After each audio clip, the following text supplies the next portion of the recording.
विहिरीचं उदाहरण मी दिले तर त्या पद्धतीने सगळ्या वैयक्तिक स्वरूपाच्या सार्वजनिक स्वरूपाच्या योजना आहेत. ठीक आहे. आणि योजना आपण सांगू शकत नाही ते फक्त ज्याला किती योजना घेतो त्याला जॉब कार्ड आता काय झालंय, एमआरजीचं ऑडिट आपण झालंय. त्या ऑडिटमध्ये तीव्र तासुरे डायरेक्ट जिल्हा परिषद शिव असतील किंवा बीड असतील यांच्यावरती निवडलेले आहे. बाबा तुम्ही ग्रामपंचायतला ते जॉब कार्ड काढायसाठी आयडी पासवर्ड का नाही दिला, ते अडचण आम्हाला प्रधानमंत्री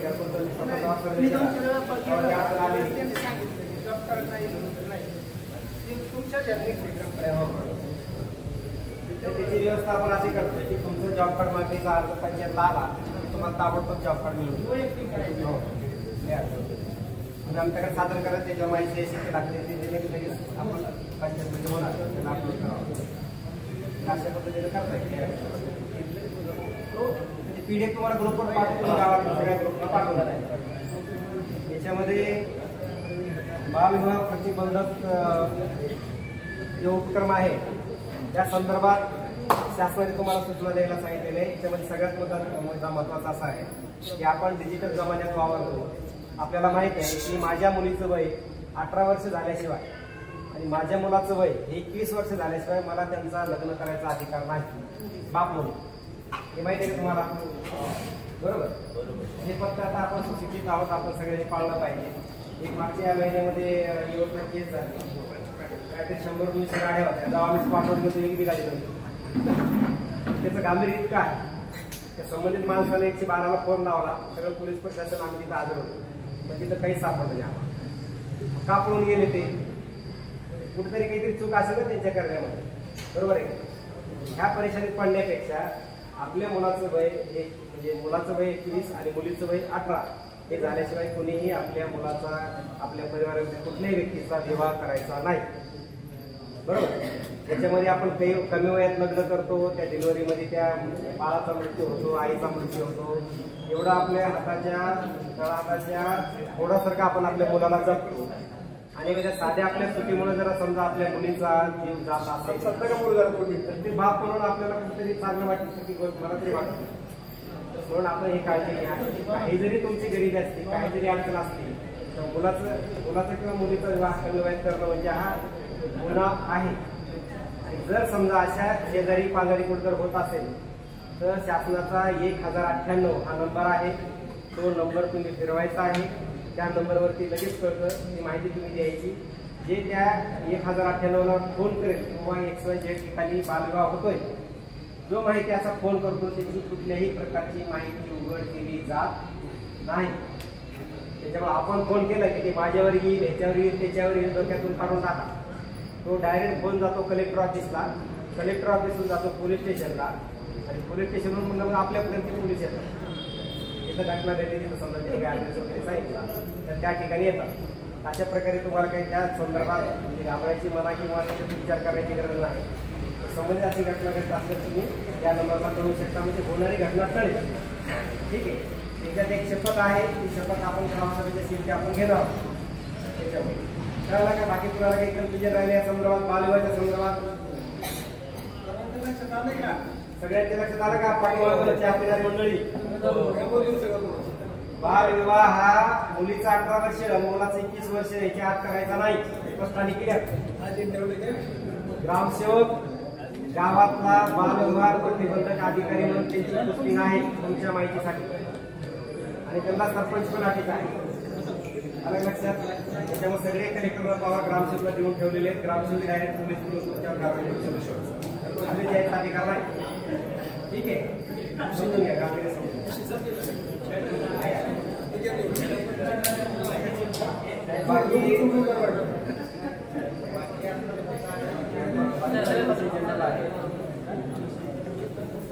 आजचा एक महत्वाचा विषय असा आहे की MRESचं सोशल ऑडिट, जी रोजगार हमी योजना आपल्याकडं आपण राबवतो, तर त्या अंतर्गत एक केंद्रीय कमिटी असते. त्या केंद्रीय कमिटीमध्ये आपल्या गावामध्ये कुठल्या योजना आल्या, त्या बरोबर राबल्या का, त्याच्यामध्ये झालेला खर्च व्यवस्थित झालाय का, रोजगार सेवकानं बरोबर काम केलंय का, BDOनं बरोबर काम केलंय का, ग्रामसेवकनं बरोबर काम केलंय का, कलेक्टरनं शिवून या सगळ्या यंत्रणेनं त्यांच्याकडे सुचवून दिलेल्या परिपत्रकाप्रमाणे शासनाच्या हे काम केलंय का हे तपासण्यासाठी एक केंद्रीय यंत्रणा आहे.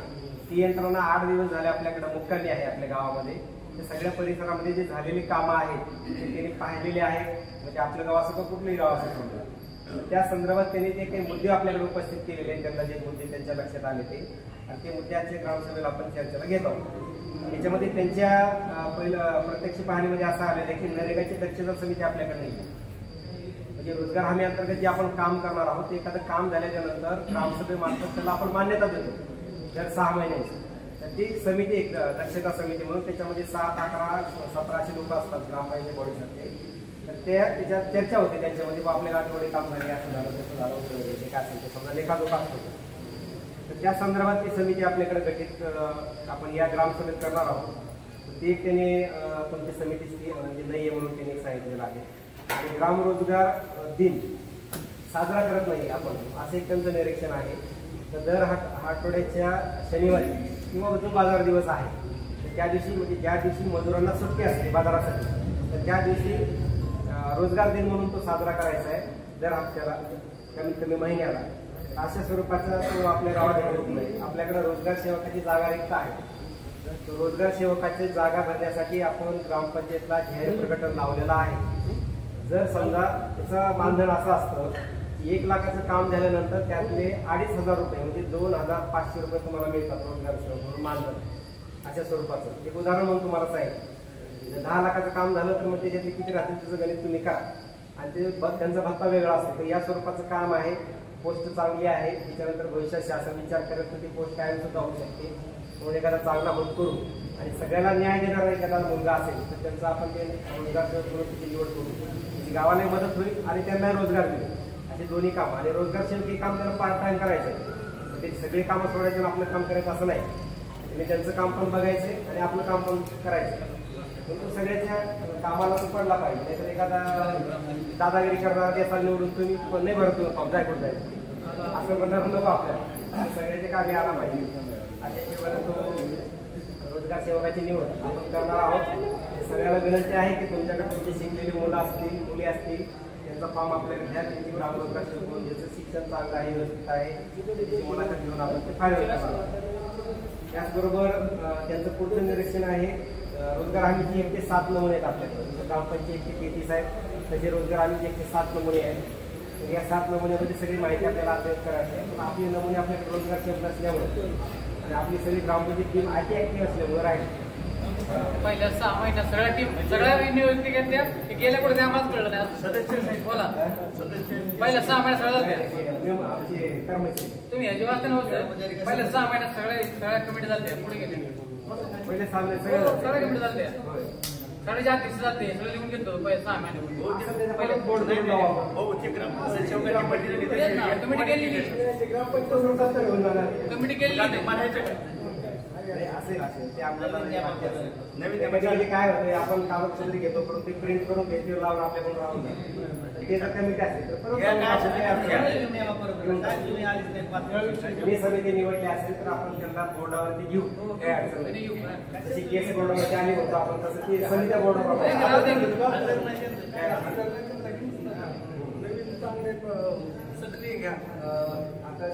नरेगाचे जनजागृती फलक एक त्यांचं म्हणजे शासनामार्फत ते रंगवले होते पण आपली ग्रामपंचायत पेंडिंग झाल्यामुळे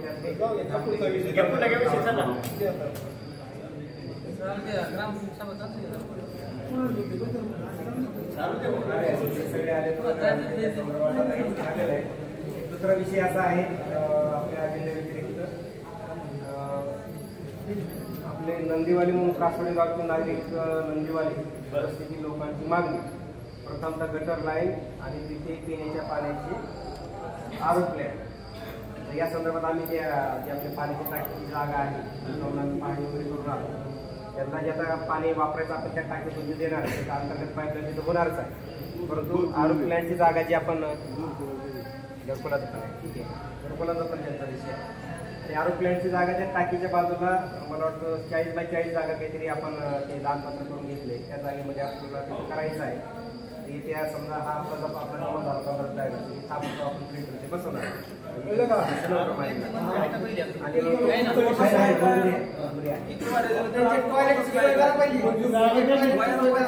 पहिली सगळ्यात मोठी समस्या आहे.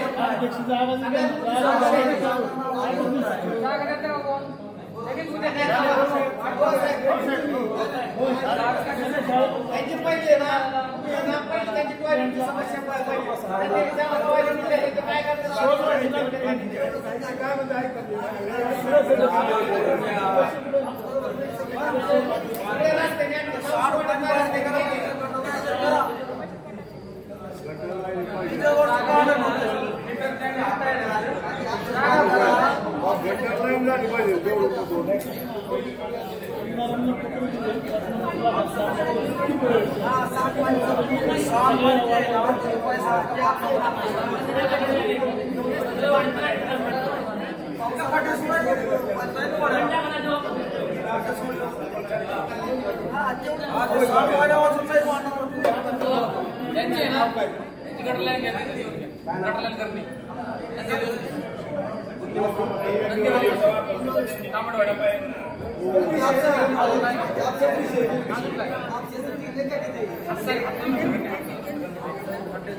काय पाणी साठतो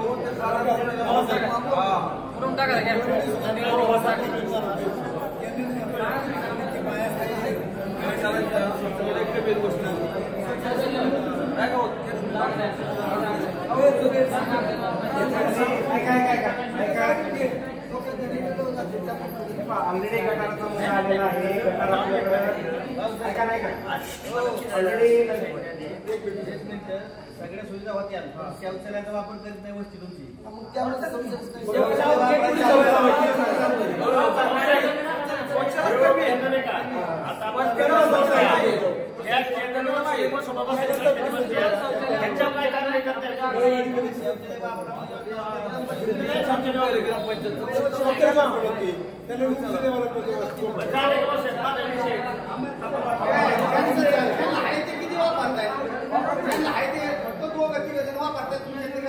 बाकीचं कोण वापरताय नाही वापरत नाही फक्त वापरतात तुमच्या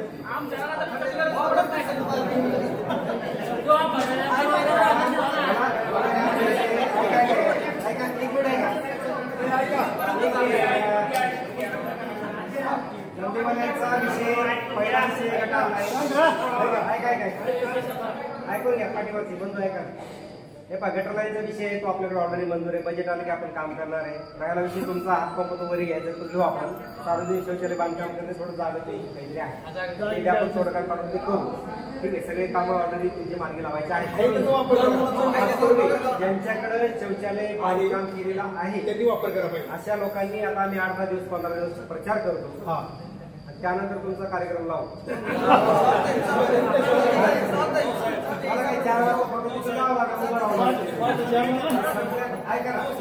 15 दिवसामध्ये तुमच्या शौचालयामध्ये काही कोंबलेलं असेल हे केलेलं असेल सगळं काढा. मी जाऊन तिथं पाहिजे सगळ्यांचं.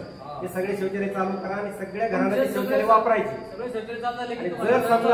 जर समजा 15 दिवसानंतर तुमची स्थिती जर तीच राहिली तर मी सगळ्यावर कारवाई करणार 100%. बाहेर बसणाऱ्या माणसावर सार्वजनिक स्वच्छतेचा नियम लागतो. सार्वजनिक ठिकाणी घाण करणे 1200 रुपये दंड आहे त्याला. हे पूर्ण यादी पंचायत देऊन टाकत 4, 4:30, 5 वाजता आपल्याकडे ज्यांनी नाही त्यांनी शौचालयाचं बांधकाम चालू करायचा. ग्रामपंचायतला अर्ज द्यायचा. त्याला 12,000 रुपये आपण शौचालय बांधकाम करण्यासाठी देतो. माहिती आहे का तुम्हाला? 12,000 रुपये प्रत्येकाला बांधकाम करायचं.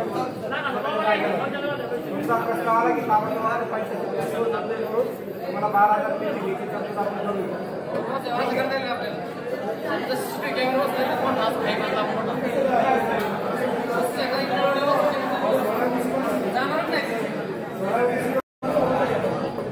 तुमचा घरकुलाचा विषय आहे काय मंदिरवाडी मंडळीचा जो घरकुलचा विषय आहे तुम्हाला एक विनंती असेल की तुमच्याकडे तुमच्या जागेचे डॉक्युमेंट आहेत का? नाही नसू द्या. तर तुम्ही सर्वांनी ज्याला घरकुल आवश्यक आहे त्यांचे घरकुलचे प्रस्ताव भरा आणि ते संबंधित प्रस्ताव ग्रामपंचायतला जमा करा. त्याची गोष्टी तुमच्याकडे असू द्या. प्रस्ताव पंचायतला दिला होता. तर नानाकडे दिला, मग नाना कशाला घेऊन झोप 12 वाजता त्यांच्या जवळची पाहिजे नाना नानी आहे काय करायचं बघू.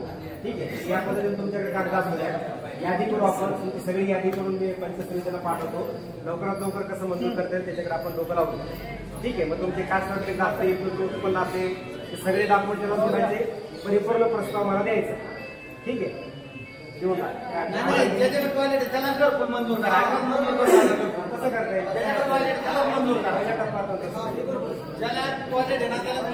चालतं, निवडून